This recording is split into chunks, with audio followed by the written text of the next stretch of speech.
off the bar came on and said, yo, Cassie, tomorrow, I want you to shave the side of your head. And I was like, what the kind of request is that? And I told Puff about it, and he said to have him give me a call. So we FaceTimed, and they had their man talk. And in a shocking revelation, leaked details have surfaced, shedding light on the tumultuous relationship between Sean Diddy Combs and his former girlfriend Cassie Ventura. The leak suggests that Cassie may have been privy to sensitive information that Diddy was desperate to keep under wraps, which ultimately led to their breakup. This explosive expose delves into the intricate dynamics of their relationship, uncovering the potential threats and secrets that contributed to its dramatic end. Furthermore, reports suggest that Cassie has hinted Diddy may have acted similarly towards the late Kim Porter. He financed and supported the same thing he did with Cassidy. Cassie is the same thing he did with Kim. Persistent conspiracy theories surrounding Diddy's alleged involvement in Kim Porter's death have circulated for quite some time. Adding a new layer of complexity, even Diddy's own daughters are now raising questions about their mother's untimely passing. In an unexpected twist, the twins' nanny has filed a lawsuit against Puffy, citing wrongful termination after being fired by Diddy for being pregnant out of wedlock. Business mogul Diddy is currently facing intense scrutiny over suspicions of his involvement in the death of his ex-girlfriend and mother of his child, Kim Porter. Adding to the controversy, Diddy has recently terminated the employment of the nanny who shared a close bond with his daughters. Sources, choosing to remain anonymous, have reached out to a YouTuber via email to share information, emphasizing the need to protect their identity. The explosive email reads, These twin girls having questions about the passing of their mother.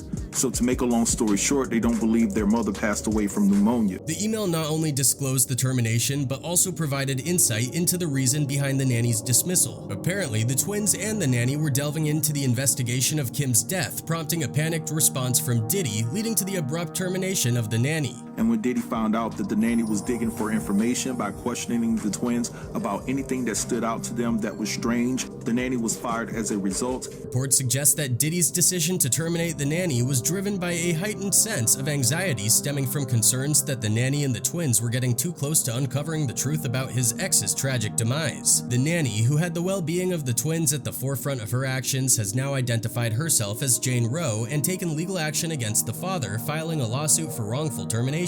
In an unexpected twist, it has come to light that the nanny is, in fact, a niece of the deceased model, adding a familial connection to the already complex situation. Moreover, the nanny was apparently the first one to discover Kim's death. It has come to light that the nanny in question was, in fact, a family member. On November 15, 2018, after dropping off Porter's twins at school, Kim's niece returned home to Toluca Lake, California. It was there that she made the harrowing discovery of Porter's lifeless body in the master bedroom, confirming the tragic loss. Now the one filing the lawsuit against Diddy is not just an ordinary nanny, but Kim's own niece. Diddy has seen a sudden change in the demeanor of the twins since the nanny was put in place. The unfolding situation indeed shrouds the truth in secrecy. Shedding light on her perspective, the nanny reveals that following Porter's death, Diddy asked her to relocate to his mansion and take on the full-time responsibility of caring for his twins. According to her, she, quote, was responsible for the twins' 24/7 care. The nanny asserts that Diddy reacted with anger upon learning about her pregnancy in August 2020, expressing extreme displeasure. Subsequently, when she communicated her intention to take maternity leave, Diddy, allegedly infuriated, terminated her employment just before the commencement of her leave. She claims she has told her situation, quote, purportedly set a bad example for Diddy's girls because she was unwed and pregnant. The situation takes on an ironic twist, given that the statement about pregnancy-related termination comes from someone who is the father of 7 children without any legal marriage, with a history that adds an extra layer of irony to his commentary. Moreover, it has been confirmed through legal documents obtained by TMZ that the nanny is indeed suing Diddy. The basis of the lawsuit is Diddy's alleged unjust termination of her employment, despite her claims that she performed her duties exceptionally well. But this fact is denied by the spokesperson of Diddy. He said, quote, this lawsuit is a meritless shakedown to extort money from Mr. Combs. Raven is not the niece of Kim Porter as she falsely alleges, nor is there any legal basis for this case to be filed under the anonymity as a Jane Doe. Raven was a part-time babysitter to the twins who Mr. Combs kept on the job back in 2018 to provide continuity for the twins following the untimely death of their mother. Mr. Combs graciously permitted Raven to live in his home with her son and treated them like family. Her babysitting services were always intended to be temporary, especially since the girls were getting older and spending most of the day at school. In fact, Raven's transition out of her role was planned and agreed to by her long before she even mentioned that she was pregnant. Mr. Combs will take swift and immediate action to protect his family against these false claims. It's indeed a noteworthy observation that the nanny has willingly disclosed her identity, particularly given the prior efforts to keep it confidential. The fact that she opted to use the same name given by Diddy in the legal proceedings, citing fear of him, adds a layer of complexity to the case. This is what she said in court. Quote, "I am desperate to preserve the privacy she had left, terrified of possible physical harm to her and her minor children, and fearful of further victim shaming, blaming, and retaliation. The historical pattern you've mentioned, where Diddy is perceived to use his influence to present himself favorably, adds a layer of complexity to the current situation. Diddy's claim in court that the nanny was not fulfilling her job responsibilities further intensifies the conflict. Additionally, if the public warnings directed at the nanny are considered, it indicates a broader scrutiny and potential bias in the public narrative surrounding this legal battle. This girl needs to be careful because we know people tend to end up around him when they become a liability. Biggie, when he passed, they weren't seeing eye to eye on the money and contracts. Kim Porter's boyfriend, he knew about her book. Kim Porter, her laptop is missing and she was writing a tell-all. This girl needs to tread lightly. The aftermath of Kim Porter's tragic death indeed appears to be marked by controversy and speculation. The notion that Diddy may be linked to Kim's demise has gained attention, especially in light of reports suggesting Kim was set to release a tell-all book exposing Diddy's alleged wrongdoings. The replacement of the coroner in charge of Kim's death investigation adds another layer of intrigue to the situation. The initial coroner reportedly discovered a significant amount of toxins in Kim's body and made this information public. His desire to continue the investigation, fueled by the discovery of suspicious evidence, raises questions about the circumstances surrounding Kim's death and the subsequent handling of the case. They have poisons that create heart attack and pneumonia-like symptoms. However, Diddy refused to allow any interference. He was adamant about preserving the somber, mourning perception surrounding Kim's death. Instead, he decided to substitute the coroner, as the original one took an extensive amount of time to provide a statement attributing Kim's demise to pneumonia. Kim died from pneumonia, but there's the first coroner's report that said that she died.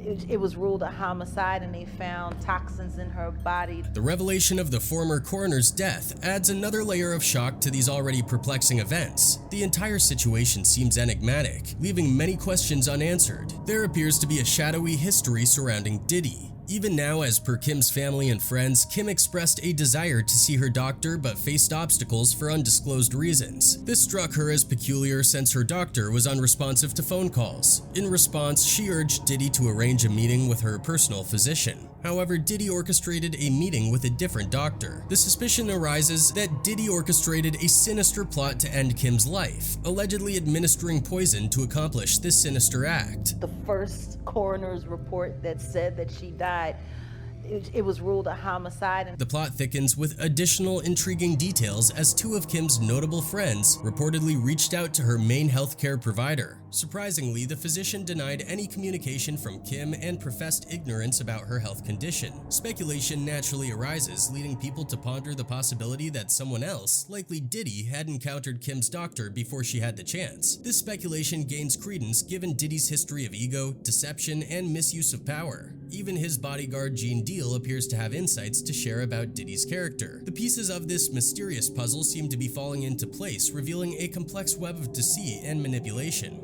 You gotta look at the dude's actions, man. His actions when Kim was alive.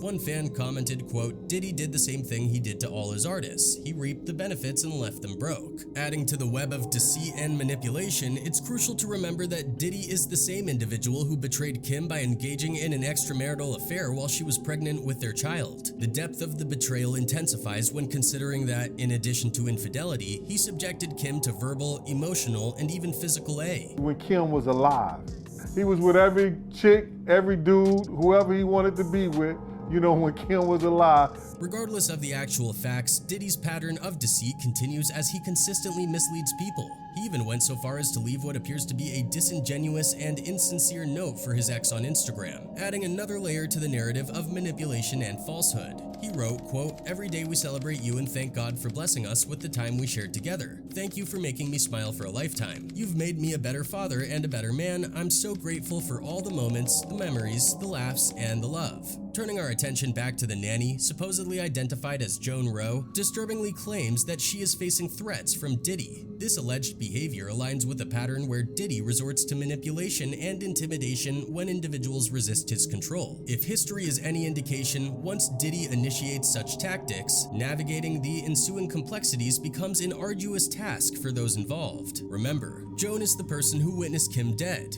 It is possible that Joan had found out the real reason behind Kim's death, which Diddy has been trying to hide. Because allegedly Kim was not discovered unconscious in her bed. Instead, she was found on the floor of her bathroom, and if they did find her in bed, it was because she had been placed there on purpose. There was blood found on Kim's pillowcases and also a slight track of blood on the bedroom floor that went to the bathroom, but Diddy and his facilitators continue to claim that it was pneumonia and that Kim died peacefully. So the chatter around Columbus is that Kim's family is seeking legal advice and is unequivocally in pursuit to slap Diddy with a lawsuit for wrongful.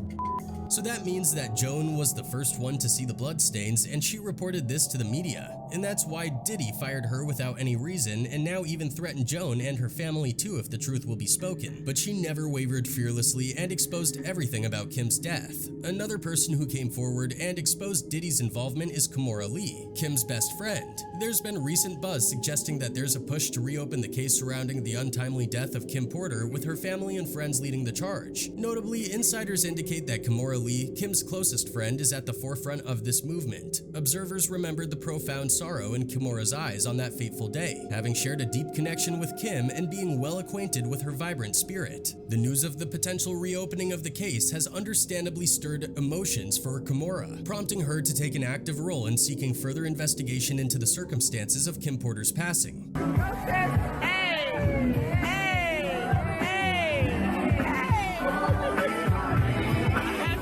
According to Hollywood Life, the fashion designer and BFF to Kim was seen crying outside of her late friend's home, and the pictures are crushing. Kimora was seen sobbing outside the Los Angeles home where her friend had lived as a coroner carried away her body. In one particular photo, Kimora can be seen standing with her hand over her mouth, attempting to hold back tears. It appears that Kimora Lee has chosen to end her silence regarding her best friend's alleged murder and is actively involved in the search for clues. Together with Kim Porter's family members, she is now actively seeking legal advice. This surprising revelation comes from a trusted family friend of Kim Porter. The fans believe that there is a 100% possibility that Kimora Lee knows some sinister things. What happens in the dark always comes to light. We must protect Kimora Lee Simmons at all costs, and other cliches. Another one added, quote, "Once his children knows the truth, they will never forgive him for taking their precious mother away from them. May she rest in peace, and may she finally get the justice that she deserved." Well, as you might remember, Kim's death diagnosis was itself a big ordeal. The think of the entertainment industry, Jaguar Wright, has said it best. You know, they have poisons that create heart attack and pneumonia-like symptoms. Adding to the unsettling nature of the case, the initial coroner involved in publicizing findings about Kim Porter's death has been reported as found deceased. Tuffy News TV was the source that brought this disturbing development to light. I've been told that he was the head of the snake into the investigation of the passing of Kim Porter. And not only that, y'all, he was the one who initially found something problematic. Tuffy News TV has not only reported the alarming discovery of the deceased initial coroner, but has also revealed additional information sourced from insiders within the industry. According to Tuffy, an email from one of his followers suggested that Kim Porter had purportedly been attempting to reach her personal doctor without success. This alleged inability to make contact reportedly led her to make a significant and tragic error, marking a pivotal moment in her life. According to sources, in her futile wait for her personal doctor's response, Kim Porter reportedly confided in the father of her daughters. He in turn recommended another doctor. Unfortunately, despite these efforts, the outcome outcome was tragic. Surprisingly, it suggested that Kim had an awareness of the situation. Allegedly, she sent a group text to her close friends with the ominous message, quote, "He got me." However, the phone was purportedly confiscated by the security team that Diddy brought to Kim's house after her passing. There's a prevailing belief among some that Diddy may bear responsibility for Kim Porter's death, stemming from his history as a serial cheater. Reports indicate that he was unfaithful to Kim with her best friend at the time, Sarah Chapman. The revelation that Sarah became pregnant around the same time as Kim allegedly devastated her, leading to a noticeable decline in her health. To compound the heartbreak, Diddy seemingly flaunted his affair with Sarah publicly, showering her with extravagant gifts as if she were a trophy.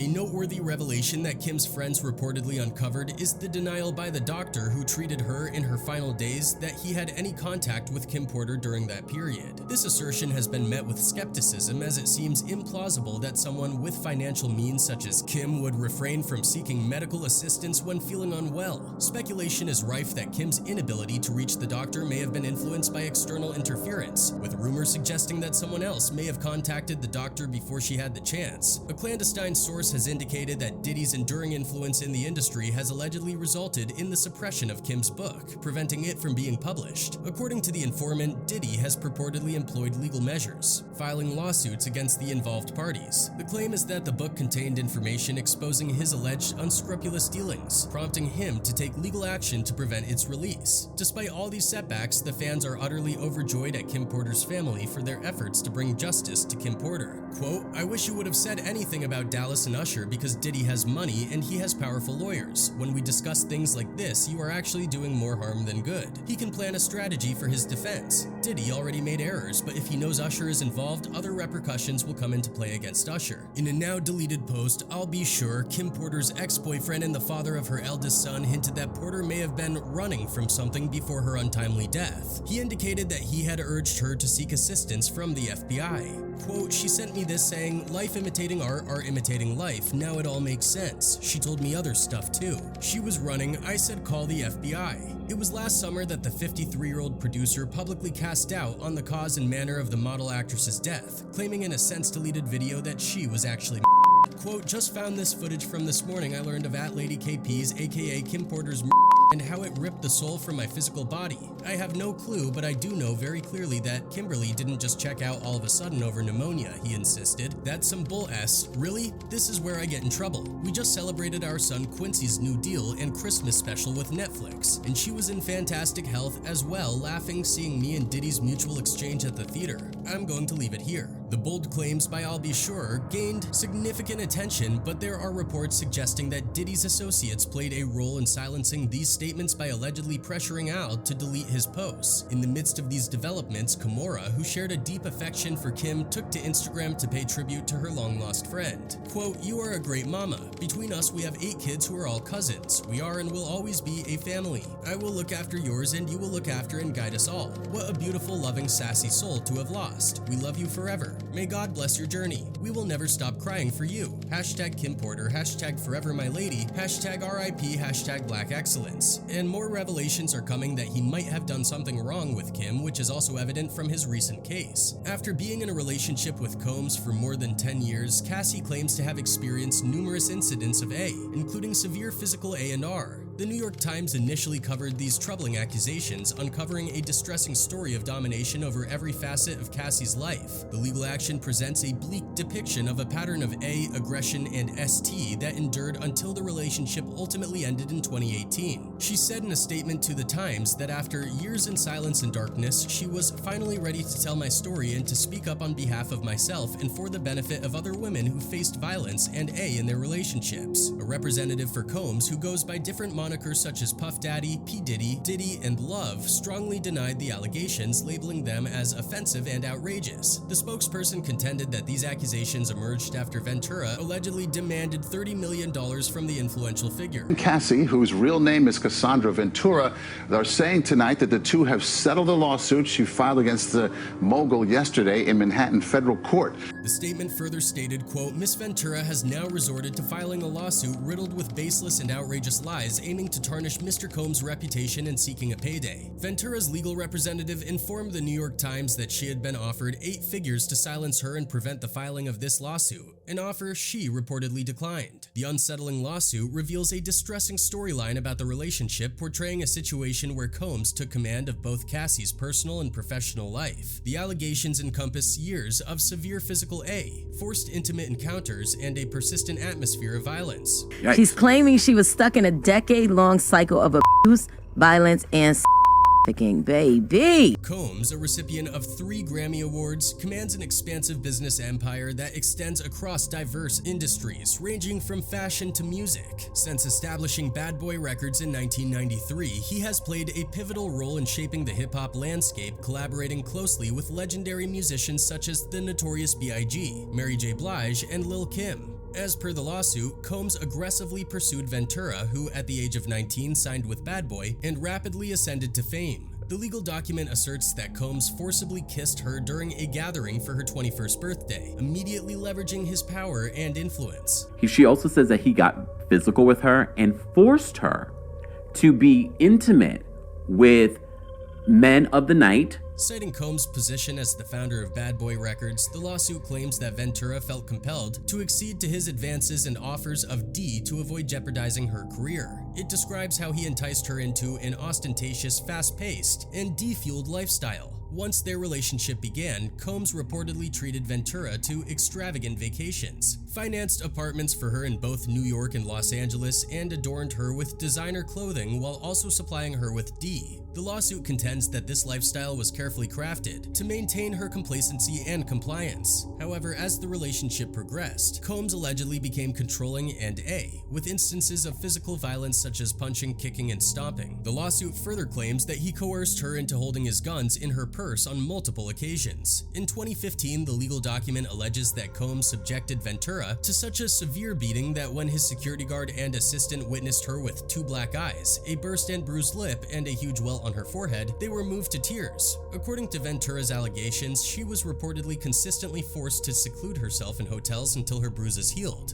He began a pattern of control and abuse that included plying her with drugs. The lawsuit claims that Combs employed his companies to exert further control over Ventura's life. Despite his purported loyal network witnessing the legal document contends that they were hesitant to take any substantial action to intervene or halt Mr. Combs' alleged behavior. Her volatile and partner, who also owned her label and therefore held her future success in his hands, had fully exerted control over every aspect of her life, the lawsuit stated. Talking about Cassie's lawsuit, it also included forcing her to have S with multiple male while he watched, baited, and recorded. The lawsuit refers to the alleged SE incidents as freakouts, claiming that they occurred in various hotel suites, including at the Trump International Hotel in New York City. Among the serious allegations is the accusation that Diddy engaged in ST, involving Cassie directing her to male prostitutes while he observed for S pleasure. The lawsuit asserts that she was instructed to cover herself with oil and engage in S activities with multiple men, sometimes in masks and costumes. It states that the music executive who she first met as a teenager told her it would, quote, turn him on if he saw her with another D. He allegedly hired a man and brought him to his home in Los Angeles to engage in the S acts with Cassie.